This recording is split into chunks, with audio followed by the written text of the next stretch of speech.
Okay, a baseball diamond is a square with 90-foot sides. A player is running to first base at a rate of 20 feet per second. How fast is the player approaching second base when they're halfway to first? I believe that this is my greatest artistic achievement to date. We have a runner going down the first baseline here. And with these related rate problems, the runner could really be anywhere in between home and first when they ask this question. So I'm just going to draw a random triangle right in there and say that this runner's position is X distance down the line here.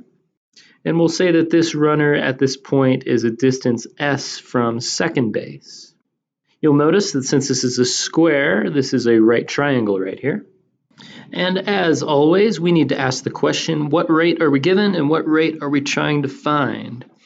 It looks like we are told that a player is running at a rate of 20 feet per second.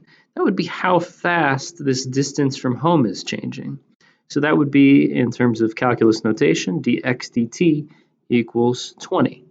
Now what we need to find is how fast the player is approaching second base, which would be how fast this distance here, s, is changing, meaning we need to find the s dt.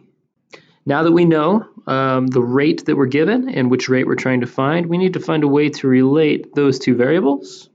And it looks to me like this is going to be a Pythagorean theorem thing because we have a right triangle. Of course, x is this distance over here.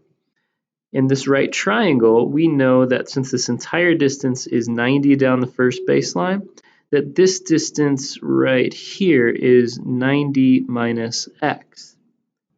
So the Pythagorean theorem for this here right triangle tells us that 90 minus x squared plus 90 squared equals s squared. Now, taking the derivative of both sides of this with respect to time involves a little bit of a chain rule. The power rule tells us that we need to bring the 2 down and reduce the power to a 1. Then we have to take the derivative of what's inside here, which actually turns out to be negative dx dt because of this negative sign right here. The derivative of 90 squared is 0 because that's a constant. And this distance s here, the derivative of that is 2s ds dt.